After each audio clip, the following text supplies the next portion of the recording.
후한 말, 천하는 극심한 혼란에 빠져 있었습니다. 황건적의 대규모 반란이 제국 전역으로 확산되던 시기, 연주 동군 동아현이라는 한적한 지역에서도 이 거대한 소용돌이의 여진은 예외 없이 덮쳐왔습니다. 이때 한 청년이 놀라운 결단력과 지략을 통해 고향을 지켜냅니다. 그가 바로 후일 위나라의 책사로 활약하게 되는 정욱이었습니다. 본명은 정립이며 자는 중덕이라 불렸습니다. 정욱은 동군 동아현, 지금의 산둥성 랴오청 지역에서 태어나 자랐으며 가문은 대대로 그 지역에서 살아왔습니다. 정사 삼국지에 따르면 그는 키가 8척 3촌, 현재 기준으로 약 197cm에 달하는 큰 체격을 가지고 있었으며 훤칠한 외모에 아름다운 수염까지 갖추고 있어 당대 사람들에게 인상적인 인물로 비춰졌다고 전해집니다. 이러한 외모 묘사는 단순한 생김새를 넘어 당대 기준에서 인물의 풍채와 품격을 상징적으로 보여주는 것이기도 했습니다. 정욱이 역사에 처음 등장한 것은 황건적의 난이 한창일 때였습니다. 그의 고향 동아현에서도 반란의 불길이 번지기 시작했습니다. 성내 일부 백성들이 황건적의 사상에 동조하여 성문에 불을 지르고 소란을 일으키자 당황한 현령과 관리들 그리고 백성들 대부분은 성을 버리고 급히 성 밖으로 달아났습니다.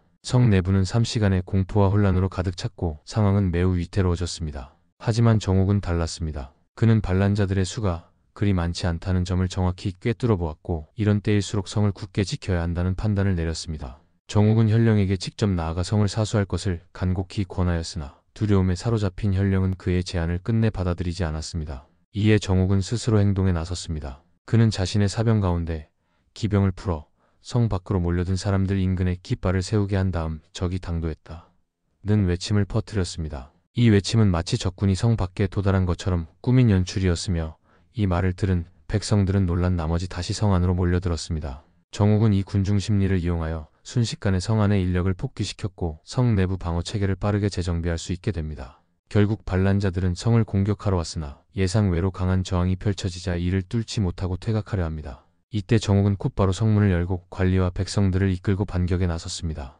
기세를 잃은 반란 세력은 정욱의 기습에 의해 크게 무너졌고 동아현은 끝내 황건적의 공격으로부터 무사히 방어될 수 있었습니다. 정욱의 이러한 행동은 단순한 충성심이나 용기가 아니라 상황 판단력, 심리전, 행동력을 모두 겸비한 인물임을 보여주는 사례였습니다. 대부분이 공포에 휩싸여 도망치던 그 순간 그는 오히려 침착하게 상황을 분석하고 적절한 지시와 행동으로 전체를 통솔해 위기를 극복한 것입니다. 이 사건을 통해 정욱은 고향을 지킨 청년으로 알려졌고 후일 조조에게 발탁되어 정치적 참모로 활동하게 되는 토대가 마련됩니다. 무력보다는 책략과 명민함으로 움직이는 정욱의 성향은 이미 이때부터 분명히 드러나고 있었습니다. 조정의 통제력이 무너지자 각지에서 군벌들이 할거하기 시작했습니다. 전국은 혼란스러웠고 누구와 손을 잡느냐에 따라 생존 여부가 갈릴 만큼 정치적 선택은 그 어느 때보다도 무거운 판단이었습니다. 그러한 격변의 한복판에서 정욱은 다시 한번 탁월한 통찰력을 보여줍니다. 초평연간, 그러니까 190년에서 193년 사이 연주자사로 부임한 유대는 당시 지역에서 명망 높은 선비였던 정욱을 초빙하고자 했습니다.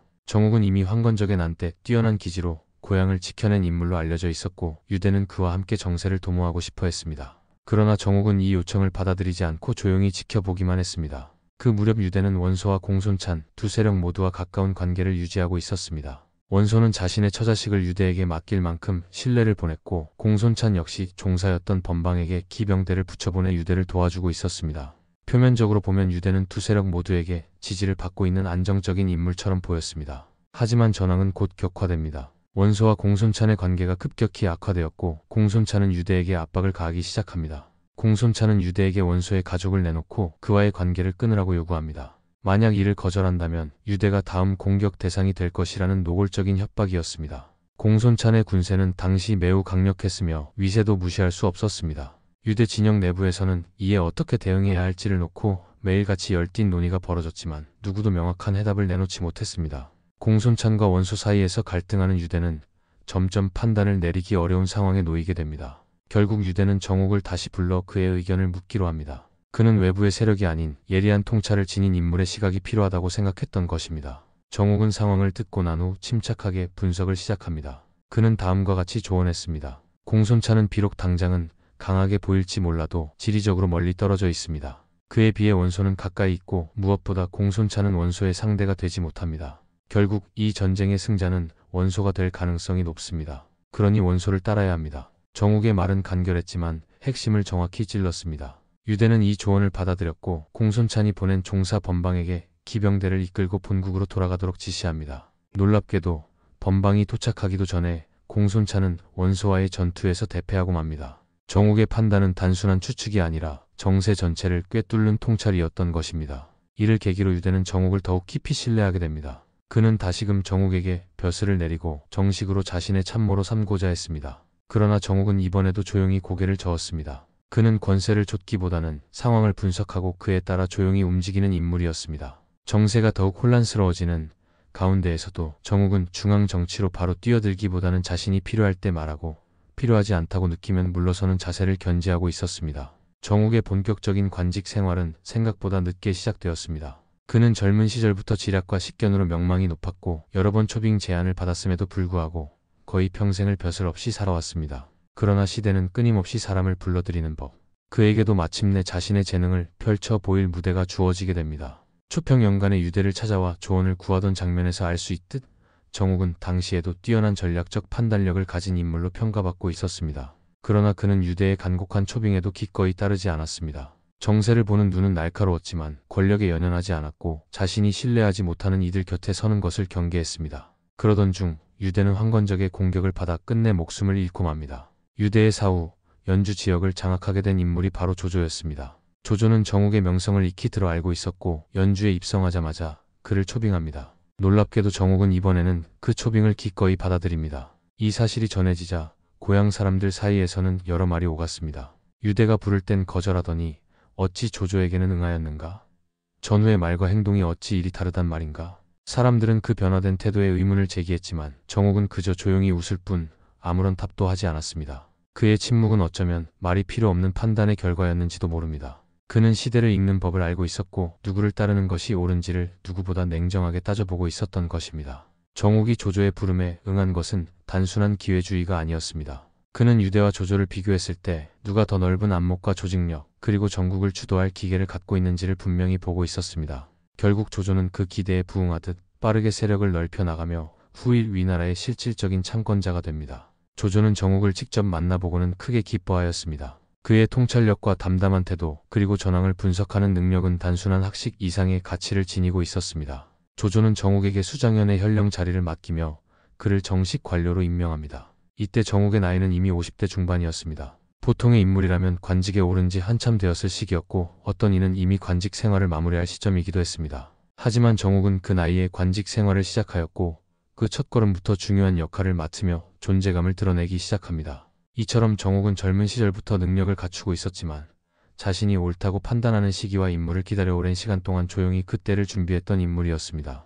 그의 첫 관직은 단순한 행정직이었지만 곧 조조휘하에서 중용되며 위나라의 주요 전략가로 발돋움하게 됩니다. 그가 50대 중반의 첫 벼슬에 나섰다는 점은 어쩌면 당시로서는 드문 일이었지만 정욱이라는 인물의 내면 깊숙한 확신과 인내 그리고 인물 보는 눈이 얼마나 정확했는지를 상징적으로 보여주는 장면이라 할 수 있습니다. 조조가 서주 침공에 전력을 기울이고 있던 어느 날 연주의 중심이 텅 비게 되면서 상황은 급변하게 됩니다. 그 공백을 노리고 진궁이 장막과 여포를 끌어들여 대대적인 반란을 일으킨 것이었습니다. 조조가 부재한 틈을 타 벌어진 이 반란은 너무도 치밀하고 빠르게 전개되었고 그 결과 연주 대부분은 순식간에 여포의 손에 넘어가게 됩니다. 이 사건은 조조의 생애 전체를 통틀어 가장 위급했던 순간으로 평가되기도 합니다. 중심 병력이 외부 원정 중이고 본거지인 연주의 내부 방비는 허술해진 상태였으며 여포와 진궁이라는 강력한 적들이 연합해 들이닥친 상황이었기 때문입니다. 만약 이때 연주 전체가 무너졌다면 조조의 입지는 치명적으로 흔들렸을 것입니다.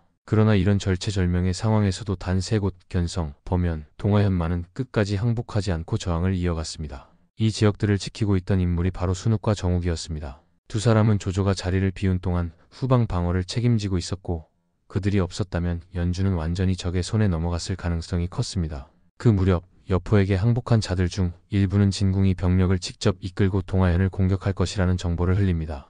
또한 여포군은 범현도 함께 취하려 하였고 이에 따라 범이라는 장수를 보내 범현을 점령하려 하였습니다. 소문이 퍼지자 범현의 관리들과 백성들 사이에는 불안과 공포가 빠르게 확산되었습니다. 이미 연주 전체가 적의 손에 넘어갔다는 소식이 들려오는 가운데 자신들이 고립되었다는 인식은 공포를 더욱 가중시켰습니다. 순욱은 이 위기 앞에서 동요하는 민심을 진정시키고자 정욱에게 조심스럽게 제안합니다. 지금 우리에겐 오직 이 세 개의 성밖에 남아있지 않습니다. 만일 진궁과 여포의 대병력이 밀고 들어온다면 우리는 백성들의 마음을 단단히 붙들어 두지 못할 것이고 결국 세 곳 모두 무너지게 될 것입니다. 하지만 당신은 백성들이 신뢰하고 우러러보는 인물입니다. 그러니 동화로 가서 직접 백성들을 설득한다면 사람들의 마음이 안정되고 사기가 회복될 것입니다. 이 제안은 단순한 민심 안정책이 아니었습니다. 정옥은 단순히 관직에 앉은 자가 아닌 그 지역 사람들에게 신뢰받는 존재이자 중심으로 여겨지는 인물이었습니다. 그의 말은 단순한 지시나 명령이 아닌 믿음을 기반으로 한 안정과 희망으로 받아들여질 수 있는 무게를 지니고 있었기 때문입니다.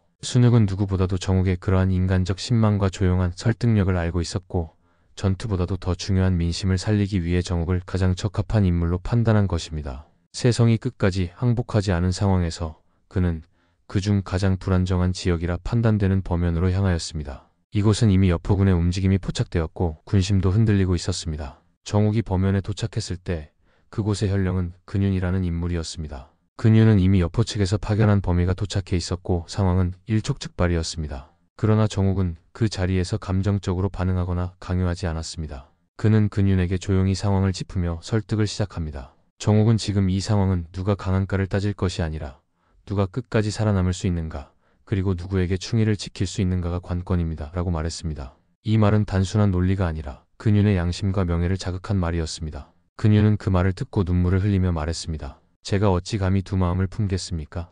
이후 근윤은 행동으로 자신의 충절을 증명합니다. 이미 성 안에 들어와 있던 범위를 불러들여 폭병을 배치하고 기습을 가해 죽였습니다. 이후 스스로 병사들을 독려하며 수비를 강화했고 범연은 무사히 수복되며 조조군이 돌아올 기반이 마련되었습니다. 한편 정옥은 또 다른 차원의 전략도 병행하고 있었습니다. 그는 별도로 기병을 보내 창정진의 나루를 끊게 합니다. 이 지점은 연주로 접근하는 전략적 통로였는데 정옥은 진궁이 이 경로를 이용해 대군을 동원할 가능성을 예상하고 선제 조치를 취한 것입니다. 그 판단은 정확했습니다. 진궁이 이곳에 이르렀으나 이미 길이 차단되어 있어 강을 건너지 못하고 발이 묶이고 맙니다. 전투 없이 단 한 번의 판단으로 적의 진격을 막아낸 정옥의 군사적 감각이 빛난 순간이었습니다. 정옥은 이어 동하현으로 향했습니다. 그곳의 현령은 조지라는 인물이었고 이미 조지는 관리들과 백성들을 이끌어 성을 굳게 지키고 있었습니다. 정옥이 도착하자 조지는 그를 반갑게 맞이했고 두 사람은 함께 협력하여 방어태세를 더욱 공고히 하였습니다. 또한 이때 연주의 종사였던 설제 역시 정옥과 뜻을 모아 남은 세 성의 연대를 완성합니다. 정옥, 조지, 설제는 각기 다른 위치에서 움직였지만 이기와 전략을 함께하며 연주의 마지막 불씨를 지켜내는 데 성공합니다. 마침내 조조가 서주에서 돌아왔을 때 그는 자신을 기다리고 있던 세성과 그 중심에 선 정옥을 마주합니다. 조조는 정옥의 손을 꼭 잡고 말합니다. 그대가 아니었더라면 나는 돌아올 곳조차 없었을 것이요. 이는 단순한 감사의 말이 아니라 자신의 생존과 정권의 지속이 오직 정옥의 판단과 헌신 덕분이었다는 사실을 인정하는 고백이었습니다. 그 공을 높이 평가한 조조는 정식으로 조정에 표를 올려 정옥을 동평상이라는 벼슬에 임명하고 범연에 주둔하여 지역의 안정을 지속적으로 도모하도록 했습니다. 이 시기를 전후로 정옥에겐 한 가지 상징적인 전환이 일어납니다. 젊은 시절 정옥은 태산에 올라 두 손으로 태양을 받드는 꿈을 꾼 적이 있었다고 합니다. 당시에는 그 꿈이 무엇을 의미하는지 알지 못한 채 그저 기이한 일이라 여겼을 뿐이었습니다. 하지만 후일 이 꿈 이야기를 정옥은 순흑에게 털어놓게 되었고 순흑은 연주의 반란을 평정한 공이 정옥에게 있음을 실감한 뒤 꿈 이야기를 조조에게 전해주었습니다. 이에 감동한 조조는 그의 본래 이름 리베에를 뜻하는 일자를 붙여 우구로 개명하게 합니다. 그 의미는 곧 태양을 받드는 자라는 뜻이자 조조 자신을 태양으로 여기며 충성의 빛으로 받들어 달라는 상징적인 메시지를 담고 있었습니다. 연주 반란을 가까스로 수습한 지 얼마 지나지 않아 조조 진영은 다시 한번 심각한 위기를 맞이하게 됩니다. 이번에는 외적도 아니요 전쟁도 아니었습니다. 그보다 더 무정하고 치명적인 자연의 재앙, 바로 대기근이 찾아온 것입니다. 그해 가을 연주 일대에 갑작스럽게 황충, 곧 메뚜기 떼가 들이닥칩니다. 수십 수백만 마리의 메뚜기들이 순식간에 들판을 뒤덮으며 그 해의 모든 곡식을 쓸어가다시피 했습니다. 갓 익어가던 가을 추수의 곡식들은 죄다 메뚜기의 먹이가 되었고 그 피해는 연주 전역으로 확대되었습니다. 이 황충제는 단순한 흉작의 문제가 아니었습니다. 겨우겨우 지켜낸 견성, 범연, 동하현을 포함한 삼성이 의지해야 할 식량 공급선마저 붕괴되어 버린 것입니다. 겨우 살아남은 백성들과 군사들조차 다음 달을 버틸 양식조차 없게 되었고 연주 전체가 말 그대로 굶어 죽기 일보 직전까지 몰리게 됩니다. 그 와중에 여포와 장막 측 진영에서도 기근은 똑같이 발생했습니다. 결국 군량이 바닥나 전쟁을 지속할 수 없는 상황에 이르렀고 그들은 어쩔 수 없이 철수를 결정합니다. 표면적으로만 보면 조조는 적을 물러나게 한 셈이지만 실상은 누구도 이긴 것이 없는 참담한 소모전이었습니다. 바로 이때 북쪽의 패자 원소가 움직입니다. 그는 조조에게 사신을 보내 가족들을 업으로 옮겨와 지내라고 권유합니다. 정사 삼국지의 정욱전에는 원소가 조조에게 화친을 권했다고 간략히 기술되어 있습니다. 그러나 이 기록을 그대로 받아들이기에는 다소 맥락이 석연치 않습니다. 정욱전의 필자인 진수는 위나라 정권을 정통으로 보는 입장에서 조조를 부각시키기 위해 화친이라는 표현을 사용했을 가능성이 높습니다. 실제로 당시의 조조는 세력의 규모나 병력, 자금력, 정치적 위상 등 어떤 면에서도 원소와 대등한 위치에 있지 못했습니다.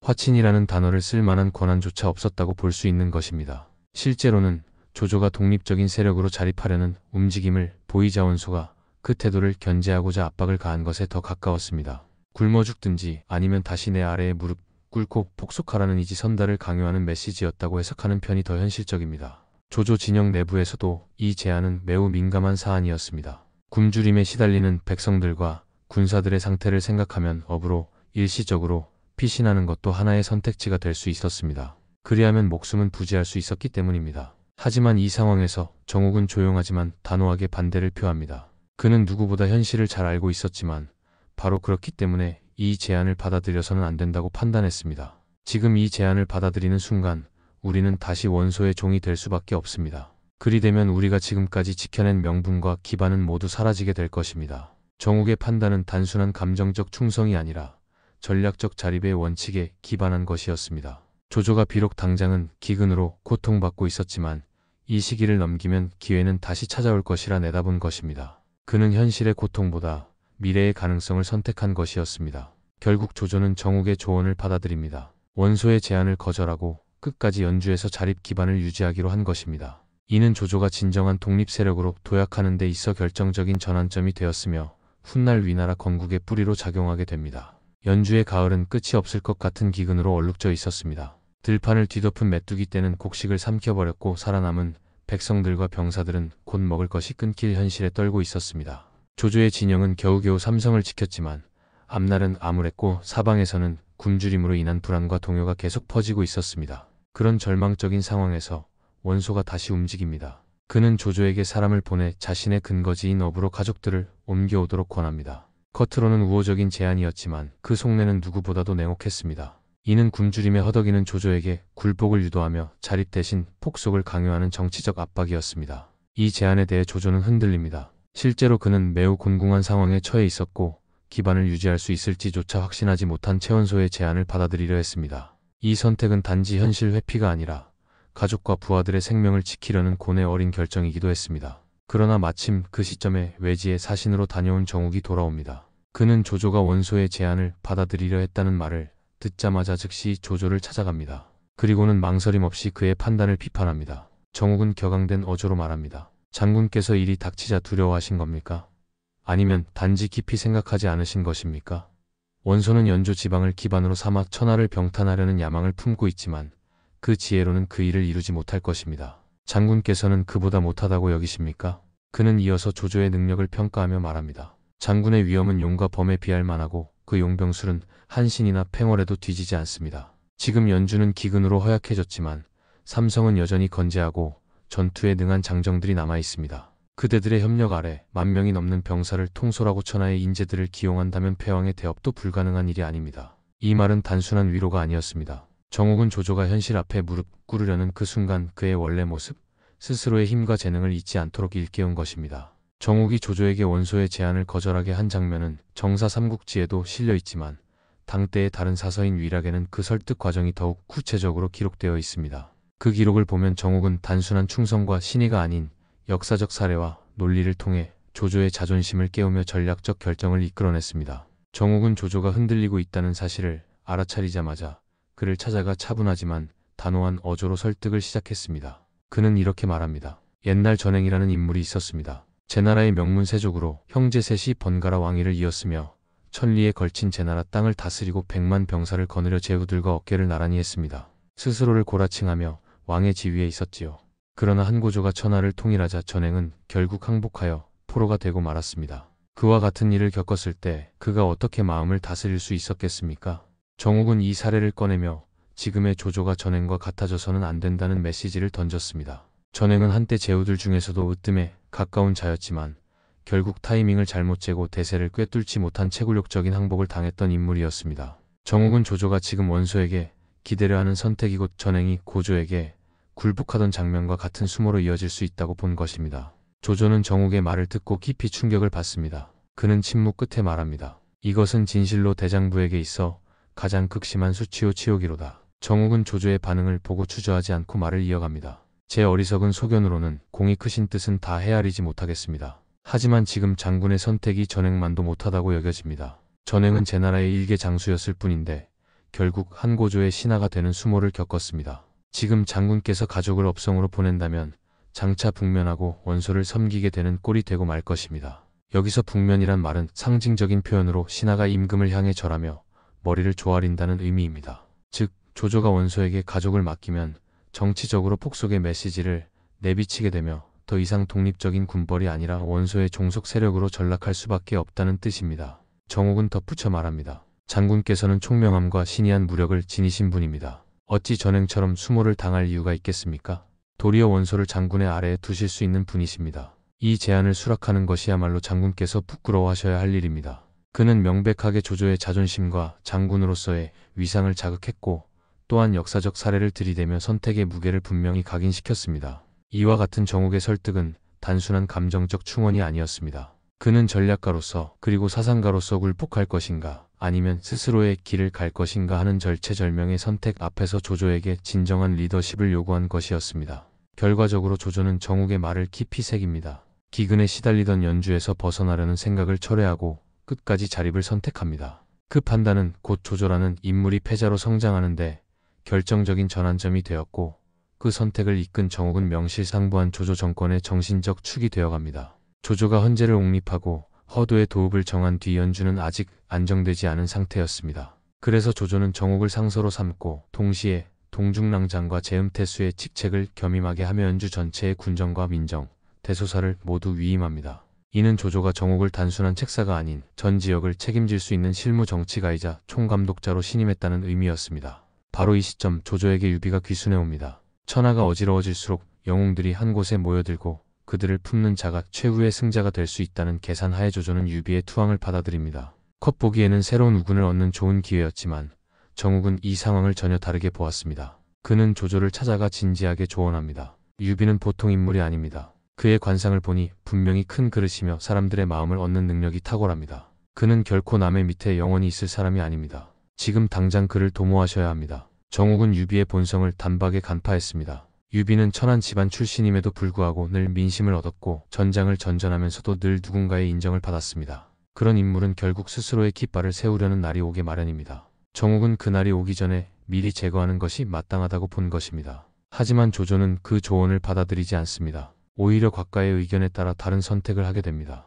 조조는 정욱에게 이렇게 말합니다. 지금은 영웅을 널리 포용해야 할 시기입니다. 이 한 사람을 죽여 천하의 인심을 잃을 수는 없습니다. 조조는 당시 천하의 명분을 얻고 있는 상황이었고 그 시점에서 유비를 해치는 것은 공포정치라는 오해를 낳을 수 있다고 우려했습니다. 이는 조조가 민심과 정치의 균형을 중시하는 현실적 판단을 내렸던 것이며 정욱과는 다른 관점에서의 전략적 접근이었습니다. 그러나 정욱은 단순히 유비가 위험해 보인다는 감각에 의지한 것이 아니었습니다. 그는 유비의 눈빛, 언행, 태도, 그리고 사람을 대하는 방식에서 패자의 기운, 곧 스스로 나라를 세울 인물의 기상을 읽은 것이었습니다. 그러한 인물이 곁에 있는 한 언젠가 반드시 독립을 도모할 것이라는 것은 역사 속 수많은 전례가 증명해주는 진리였습니다. 그리고 결국 그 예언은 현실이 됩니다. 조조가 유비에게 수춘의 원수를 공격하라고 병력을 빌려주자 유비는 차주를 죽이고 곧장 서주를 차지해버립니다. 조조의 판단이 결과적으로는 유비라는 인물의 자립 기반을 마련해준 꼴이 되었던 것입니다. 이때 조조는 곽가와 함께 유비의 배신 가능성을 미리 경계하였지만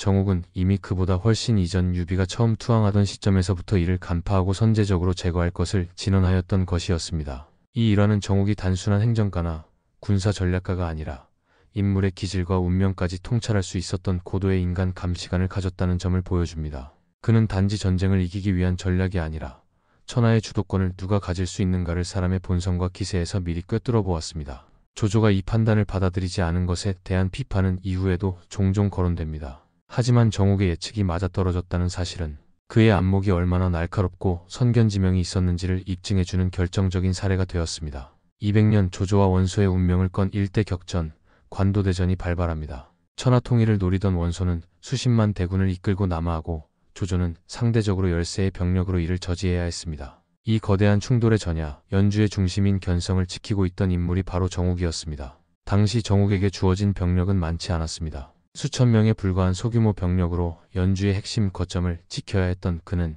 정면 대결보다는 정세와 심리를 꿰뚫는 전략적 판단으로 움직였습니다. 조조는 상황의 위급함을 인지하고 정욱에게 병력 2,000명을 증원해 주겠다는 제안을 합니다. 견성은 지리적으로 관도보다 북쪽에 위치해 있었고 원소군이 남하한다면 가장 먼저 포위되거나 공격당할 가능성이 큰 지역이었기 때문입니다. 하지만 정욱은 이 제안을 예상 밖으로 거절합니다. 그는 이렇게 말합니다. 병력을 증원해봤자 우리의 절대 병력 우위가 바뀌는 것은 아닙니다. 오히려 숫자가 늘어나면 원소가 견성을 주요 목표로 간주할 것입니다. 하지만 지금처럼 군세가 작다면 오만한 원소는 우리를 무시하고 지나칠 것입니다. 이천의 증원이 방어를 강화하기보다 오히려 공격을 유도할 수 있으니 병력을 보존하려면 오히려 가만히 있는 편이 낫습니다. 이 판단은 정욱이 원소의 심리와 전술을 정확히 꿰뚫고 있었음을 보여주는 명백한 사례입니다. 그는 단순히 숫자에 매달리는 것이 아니라 상대가 무엇을 두려워하고 무엇을 무시하는지를 파악한 상태에서의 역이용 전략을 구사했던 것입니다. 결과는 정욱의 예상대로 흘러갑니다. 원소는 견성의 병력이 미미하다는 보고를 받고 이를 전략적으로 무시한 채 주요 병력을 관도로 직행시킵니다. 견성은 전쟁의 전면에서 빠지게 되었고 정욱은 손실 없이 거점을 보존하는 데 성공합니다. 조조는 이 소식을 듣고 깊은 감명을 받습니다. 그는 가후에게 보내는 편지에서 정욱을 지켜세우며 그대는 맹분이나 하육보다도 담력이 뛰어난 인물이다라고 평가합니다. 이 언급은 정욱이 단지 책사로서가 아니라 군세가 불리한 상황 속에서도 판단력과 배짱을 갖춘 전략가임을 인정받은 대목입니다. 관도대전이 진행되는 동안 정욱은 전면에 나서지는 않았습니다. 그는 여전히 견성을 수비하며 후방을 안정시키는 역할에 집중했습니다. 하지만 그의 진짜 공적은 전투가 끝난 뒤부터 시작됩니다. 원소가 패하고 병사한 뒤 그의 세 아들 원담, 원상, 원희가 내부에서 후계자를 놓고 다투기 시작합니다. 원가의 내부는 혼란을 야기했으며 이 틈을 조조가 공략할 수 있는 기회로 바뀌었습니다. 정욱은 관도대전 이후 견성 주변에서 전쟁과 기근으로 떠돌던 수많은 유민들을 모읍니다. 그리고 그들 중 전투 경험이 있는 자들을 가려 뽑아 정의의 병사로 재편성합니다. 이 병력은 어느덧 수천 명에 이르게 되었고 그는 이들을 직접 훈련시켜 완전한 전투 부대로 만들어냅니다. 이 병력을 이끌고 정욱은 조조군과 합류한 뒤 여양 전투에서 원담과 원상의 연합군을 상대로 출전합니다. 이 전투에서 정욱은 결정적인 전과를 올렸으며 단순한 수비 장군이 아닌 실전 지휘관으로서의 역량도 증명하게 됩니다. 그의 공은 곧바로 인사로 연결됩니다. 조조는 정욱에게 분무장군이라는 군사 칭호를 내리고 안국정으로 봉해 제후의 반열에 올립니다. 그는 이제 단순한 책사나 실무 관리가 아닌 정치와 군사 양면에서 국가의 핵심 축을 담당하는 인물이 된 것입니다. 조조가 천하의 중심으로 부상한 뒤 정욱은 여전히 그 곁에 머무르며 국가의 내정과 외교를 함께 조율하는 핵심 인물로 활약하고 있었습니다. 이 시기 조조는 형주를 점령하고 남진을 가속화하고 있었으며 유비는 이를 견디지 못해 결국 남하하여 동남의 손권에게로 몸을 피하게 됩니다. 이 소식이 허도로 전해졌을 때 조조를 비롯한 조정의 대신들 대부분은 이렇게 판단했습니다. 유비는 이제 끝이다. 손권이 그를 죽이지 않을 이유가 없다. 권력과 세력은 나눌 수 없는 것이며 유비는 손권에게 있어 매우 위험한 존재로 여겨질 수밖에 없었기 때문입니다. 당연히 손권이 유비를 제거할 것이라 보는 시각이 우세했습니다. 하지만 정욱은 또다시 전혀 다른 방향으로 상황을 분석합니다. 그는 조조에게 조용히 의견을 밝힙니다. 손권은 이제 막자리에 오른 지 얼마 되지 않았습니다. 그렇기에 천하의 세력자들이 아직 그를 두려워하지 않고 있습니다. 반면 조공께서는 형주를 점령하신 뒤로 위험이 장강 이남에도 퍼졌고 손권이 이를 견디기에는 다소 역부족일 것입니다. 그가 아무리 지략이 있다 한들 이 중압감을 혼자 감당하기는 어려울 것입니다. 정욱은 이어 유비의 인물됨과 그 주변 인물들의 힘을 짚습니다. 유비는 명성이 높고 그의 곁에는 관우와 장비가 있습니다. 이 둘은 각기 만명을 상대할 수 있는 장수입니다. 손권이 우리에게 대항하기 위해 유비의 힘을 빌리지 않을 수 없습니다. 그가 유비를 죽이지 않는 이유는 유비의 힘 없이는 이 싸움에 나설 수 없기 때문입니다. 따라서 유비는 손권에게 오히려 필요하고 죽이지 못할 존재입니다. 이 예측은 탁월한 정세 분석이자 정욱 특유의 사람을 보는 안목과 세력의 힘의 균형을 읽는 능력이 집약된 것이었습니다. 그는 인물의 감정이 아니라 세력의 논리로 상황을 분석했고 그 판단은 조금의 오차도 없이 정확히 들어맞았습니다. 정말로 손권은 유비를 죽이지 않았고 곧 유비는 손권과 연합하여 조조와 맞서 싸우게 됩니다. 그 결과가 바로 척벽대전입니다. 이처럼 정욱은 단순한 조언이 아니라 앞날의 흐름을 미리 꿰뚫고 조조에게 사전 정보를 제공하는 국가 전략가로 자리 잡고 있었습니다. 이후 세월이 흘러 조조는 위왕으로 봉해지고 국가 체계가 정비되어 위나라의 위상이 안정되어 갈 즈음 그는 조정의 대신들을 모아 축하연을 엽니다. 그 자리에서 조조는 술잔을 들고 말합니다. 이 자리에 있는 자들 중 나를 가장 깊은 절망에서 구해준 이는 정욱공이요. 삼성이 모두 무너졌다면 나는 오늘 여기에 없었을 것이요. 그는 다시 한번 정욱이 연주의 세성을 지켜준 일화를 회고하며 그 공로를 치하했습니다. 이 칭송은 단순한 의전용 발언이 아니라 진심에서 우러나온 것이었습니다. 조조는 명실상부한 국가의 패권자로서 자리 잡았지만 그 기반은 정욱의 결단과 인내에서 비롯된 것임을 누구보다 잘 알고 있었습니다. 하지만 정욱은 이 순간 뜻밖의 행동을 보입니다. 그는 조용히 자리에서 일어나 조조에게 고개를 숙이며 말합니다. 저는 이미 만족할 줄을 알았고 욕됨이 없었습니다. 이제 물러나고자 합니다. 그는 더 이상의 공로를 바라지 않았고 정권의 중심에서 물러나 조용한 삶으로 돌아가기를 원했습니다. 조조가 극구 만류했지만 정욱은 스스로 병권을 내려놓고 집거에 들어갑니다. 그 선택은 명예로운 퇴장이었고 자리를 탐하지 않고 때를 아는 위나라의 명신다운 마지막 모습이었습니다. 조조가 친히 마초를 정벌하기 위해 서진하던 시기 조정의 중심에서는 조비가 남아 국가의 정무를 대신하고 있었습니다. 이때 조조는 자신의 맏아들이자 후계자로 키우던 조비에게 국가의 기틀을 배울 기회를 주는 동시에 실전 행정을 맡겨 점차 중책을 익히도록 했습니다. 이 과정에서 조조는 정욱에게 조비와 함께 군무를 나누어 맡도록 했습니다. 그는 이미 연주를 지키고 관도대전을 보좌했던 핵심 중의 핵심이었고 노련한 경륜과 행정, 군사 양면에서의 통찰력을 겸비한 인물이었습니다. 그런 정욱이 조비와 함께 움직인다는 것 자체가 조비에게 있어 정치의 스승이자 군무의 기준을 몸소 보여주는 과정이기도 했습니다. 당시 하간 지역에서 돌연 반란이 일어나고 조정은 신속하게 토벌 작전에 착수합니다. 정욱 역시 조비의 보좌 아래 군을 움직이며 이 진압 작전에 참여하였고 결과적으로 반란군 1000여 명이 항복하게 됩니다. 문제는 그 이후였습니다. 많은 관리들이 이들은 반란을 일으킨 자들입니다. 지금은 비록 항복했지만 본래 조정을 배반한 자들이니 처형해야 합니다. 라고 주장했습니다. 이와 같은 주장은 그 시절에는 흔히 통용되던 난세의 원칙이기도 했습니다. 투항자는 신뢰할 수 없다. 공포로서 위세를 세워야 더 큰 반란을 방지할 수 있다는 생각이었지요. 그러나 정욱은 달리 생각했습니다. 그는 조용히 조비에게 이렇게 말합니다. 혼란한 시대, 즉 난세에서는 항복한 자들을 용서하지 않는 것이 군사 원칙일 수 있습니다. 위험을 세우려면 단호한 처벌이 필요했기 때문입니다. 하지만 지금은 상황이 다릅니다. 천하가 대체로 안정되고 있고 투항해오는 자들이 점점 많아지고 있습니다. 이들을 무턱대고 죽인다면 오히려 위험이 아니라 공포와 불신만을 남기게 될 것입니다. 지금은 받아들이고 길들이는 시기이지 징벌로 다스릴 때가 아닙니다. 제 생각에는 반드시 죽여서는 안 됩니다. 그리고 정욱은 한마디를 덧붙입니다. 만일 이들을 죽여야 한다면 그 전에 마땅히 조공께 여쭈어야 할 것입니다. 이 말은 단순히 사형 여부를 떠나 군사적 처결권의 한계를 스스로 설정하고 조조라는 국가 최고 통치자에게 최종 결정을 위임하겠다는 신중한 자세를 담고 있었습니다. 이에 대해 주위에서는 오히려 정욱을 나무랐습니다. 지금 군사에 관한 모든 일은 정욱 공이 전담하고 있으니 조조에게 물을 것 없이 판단하시면 됩니다. 그러나 정욱은 아무 말 없이 침묵으로 일관했습니다.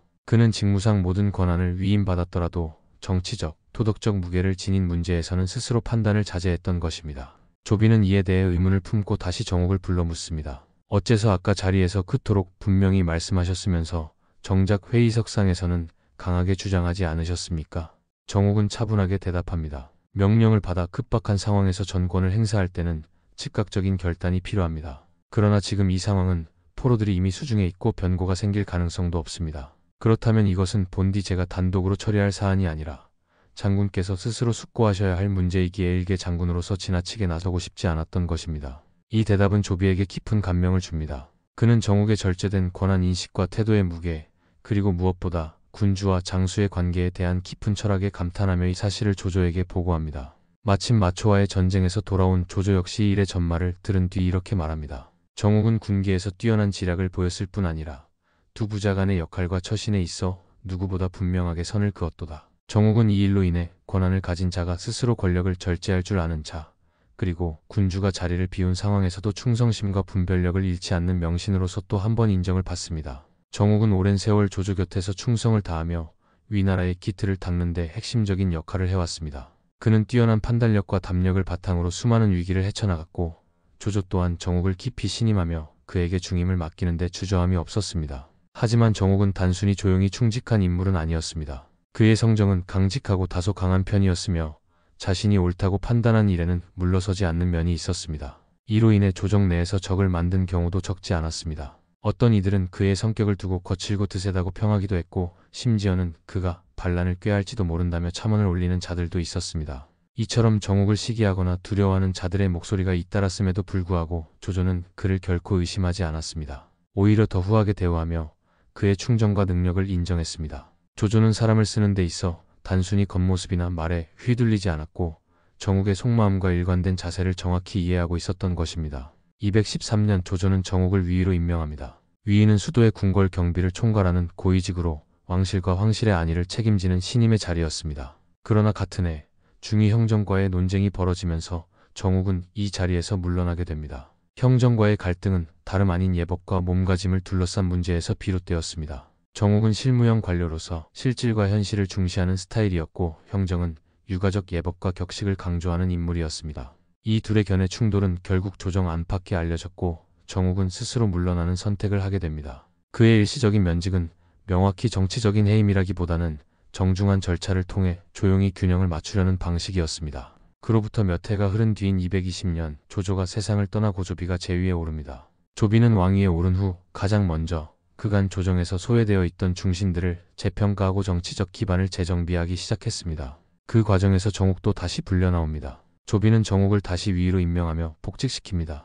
뿐만 아니라 그의 봉호를 안양으로 올리고 봉업도 300호를 더해 종전에 500호와 합쳐 총 800호에 달하게 했습니다. 이는 단순한 복직을 넘어 그의 공로를 정치적으로 다시 한번 격상시킨 의미였습니다. 이처럼 조조와 조비 부자 모두에게서 깊은 신임을 받은 정옥은 그해 향년 79세로 세상을 떠납니다. 이는 당시로서는 상당히 장수한 편에 속하며 그가 조정과 전장을 오가며 지켜온 수십 년의 삶의 결말이기도 했습니다. 정옥이 죽었을 당시 그는 실질적으로 공의 지위에 오르기 직전이었습니다. 조비는 그의 죽음을 매우 슬퍼하며 눈물을 흘렸고 그 공로를 기리기 위해 그에게 거기 장군의 자기를 추증합니다. 이는 상징적으로 천자의 측근을 호위하는 자에게 내리는 최고의 군사 자기 중 하나였습니다. 또한 그에게는 시호를 수쿠라 내렸습니다. 숙은 엄숙하고 경건하며 조정의 질서를 지킨 인물에게 주어지는 시호로 정옥의 생전 모습과 정치적 신중함을 반영한 표현이라 할 수 있습니다.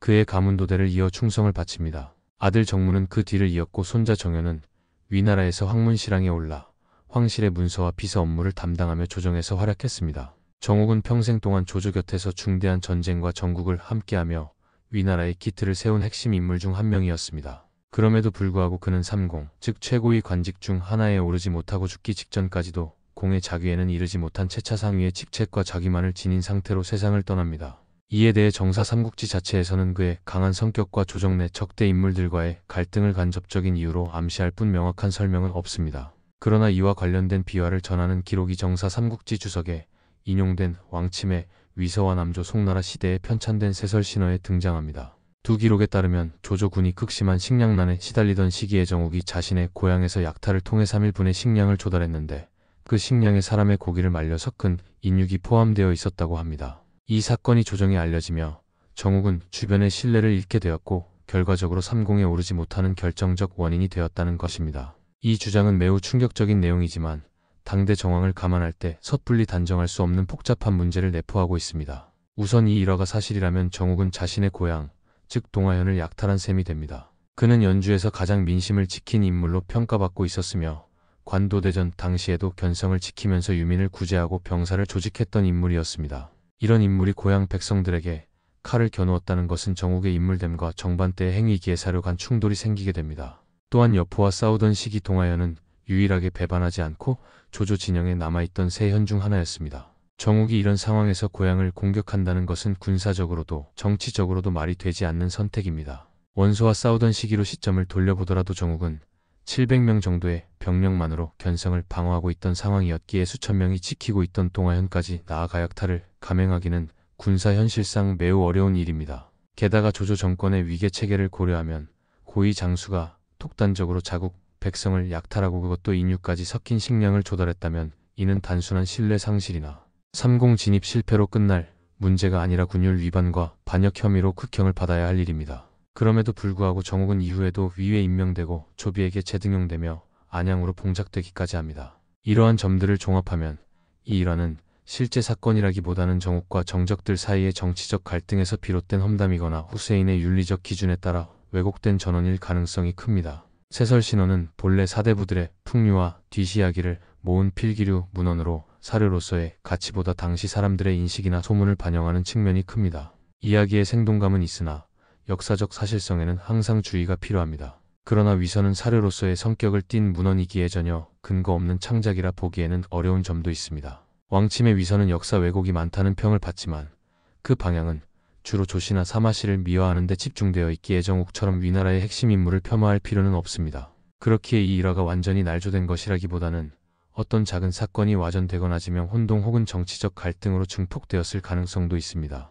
정욱은 분명 조조 정권에서 가장 일찍부터 활약한 원로 중 한 명이었지만 그의 성정은 강직하고 의견이 분명했으며 상대적으로 조정 내에서 적을 많이 만든 인물이었습니다. 이처럼 적이 많고 발언이 강한 인물은 정치적으로 공격의 표적이 되기 쉬웠습니다. 그의 삼공 진입 실패가 단순한 정치적 균형 조정 때문이었는지 실제로 흠이 있었는지는 지금으로선 명확히 단정할 수 없습니다. 하지만 인육 논란은 정욱의 생애 전체를 부정할 만큼 결정적 오류를 남기지는 않았습니다. 그는 결국 위위로 폭직되었고 사후에는 조비로부터 거기 장군의 추증되고 수쿠라는 시호를 받는 등 국가 차원에서 예우받은 위나라의 명신으로 마무리되었습니다. 정욱은 단순한 책사나 행정가를 넘어서 삼국시대라는 혼란 속에서 스스로의 판단과 담력으로 자신의 입지를 개척한 대표적인 대기만성형 명신이었습니다. 그가 태어난 곳은 연주 동군 동화현, 당시 수많은 인재들을 배출했던 유서 깊은 지역이었습니다. 정욱이 어려서부터 이곳에 터를 잡고 살았으며 동화현의 혈령과 스스럼 없이 대화를 나누고 사병까지 동원할 수 있었던 점을 고려하면 그는 단순한 지방의 선비가 아닌 지역의 실질적인 호족계층, 즉 사회적 영향력을 가진 인물이었음을 알 수 있습니다. 이러한 기반은 정욱이 조정에 진출하기 전부터 이미 지방에서 상당한 신망과 인망을 얻고 있었음을 보여줍니다. 유대가 그를 반복적으로 초빙했으며 조조 또한 연주를 장악하자마자 곧장 정욱을 찾은 점은 그가 얼마나 지역 기반과 개인 능력을 모두 갖춘 인물이었는지를 방증합니다. 정욱의 진정한 강점은 다재다능함에 있었습니다. 그는 상황 판단에 매우 능했으며 위기 상황에서도 단숨에 핵심을 꿰뚫고 가장 적절한 대응을 조언하거나 직접 실행에 옮기는 데 있어한 치에 망설임이 없는 지략가였습니다. 그러면서도 그는 전장에서도 능력을 보였습니다. 원상과 원담을 상대로 병력을 이끌고 직접 출전하여 전투 지휘까지 성공적으로 수행했다는 점에서 그는 단순히 계략만 내는 문관이 아니라 지휘관의 기질도 겸비한 문무 겸 전형 인물이었습니다. 정욱이 지닌 또 하나의 강점은 믿음직한 후방 관리자로서의 면모입니다. 조조가 대군을 이끌고 원정을 떠날 때마다 정욱은 흔들림 없이 후방을 수비했고 그는 연주의 세성을 끝까지 사수하며 조조 정권의 기반을 지켜낸 장본인이었습니다. 이는 단순한 방어가 아니라 보급과 병력 유지, 민심 관리까지 아우르는 전략적 운영 능력이 있었기에 가능했습니다. 그의 담력은 관도대전 시기 특히 돋보입니다. 대다수 인물들이 원소의 대군을 두려워하던 시점에 정욱은 오히려 병력을 증원하지 말자고 조조를 설득했고 그 판단은 그대로 들어맞았습니다. 이러한 사례는 그가 수십만 병력의 움직임을 분석하고도 흔들리지 않을 정도의 대담함과 통찰력을 지니고 있었음을 보여줍니다. 무엇보다 인상적인 점은 정욱이 명예와 권력에 집착하지 않았다는 점입니다. 조조가 중원을 평정하고 국가가 안정을 찾아가던 시기 정욱은 스스로 병권을 내려놓고 칩거에 들어가며 말했습니다. 촉함을 알면 치욕을 당하지 않는다. 이 말은 그가 얼마나 스스로의 자리를 알고 명예롭게 물러나는 법을 아는 인물이었는지를 잘 보여줍니다. 그는 또한 노익장의 상징이기도 했습니다. 그가 직접 병력을 이끌고 원담과 원상을 제압한 때는 이미 환갑을 훌쩍 넘긴 나이였습니다. 이렇듯 정욱은 오랜 세월 동안 자신의 기량을 갈고 닦은 끝에 뒤늦게 그 진가를 인정받은 대표적인 인물입니다. 그의 첫 출사는 50세가 넘은 시점이었지만 30년 가까운 세월 동안 군사, 행정, 전략, 외교 등 모든 방면에서 역량을 발휘하며 그 이름을 정사에 깊이 새기게 됩니다. 특히 주목할 점은 정욱이 문과 무의 경계를 자유롭게 넘나든다는 점입니다. 그의 관직은 상서, 동중랑장, 재음태수, 위의 등군정과 문무가 혼합된 성격의 자리들이었으며 사후에는 거기 장군으로 추중되어 사실상 무장으로서도 최고급 예우를 받은 인물로 남게 됩니다. 생전 마지막 직책이었던 위의 역시 황실의 경비를 총괄하는 직책으로서 단순한 문직이 아닌 군사적 의미가 강한 요직이었습니다. 정리하자면 정욱은 문무를 겸비한 진정한 위정가이자 전략가였으며 혼란의 시대 속에서 가장 이상적인 관료의 상을 보여준 인물입니다. 그는 스스로의 위치를 정확히 알고 있었고 자신이 할 수 있는 최선의 선택을 꾸준히 해냈으며 무엇보다 그 공로를 뽐내거나 집착하지 않는 품격과 절제를 갖춘 삼국시대 최고의 늦게 빛난 별 중 한 사람이었습니다. 영상을 시청해 주셔서 감사합니다. 구독과 좋아요 부탁드립니다.